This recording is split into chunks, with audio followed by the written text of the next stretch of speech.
انسان شیطان کی گمراہی میں اور اس کی ضلالت میں، اس کے وسوسوں کے اندر، اس کے پھندوں کے اندر، اس کے جال کے اندر کبھی کبھار ایسی بری طرح سے پھنس جاتا ہے کہ وہ اللہ اور اس کے رسول کی نافرمانیاں کرنے میں کتراتا نہیں۔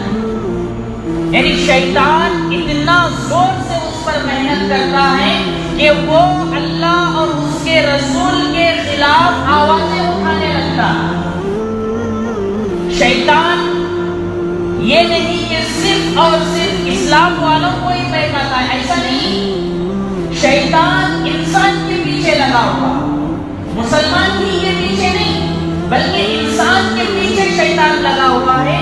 چنانچہ انسانوں کو وہ بہکانے کی کوشش میں رہتا ہے کہ کہیں وہ ایمان کی طرف نہ چلا جائے، کہیں وہ نیکیوں کی طرف نہ چلا جائے، حسنات کرنے میں نہ لگ جائے، جنت کا مستحق نہ بن پائے۔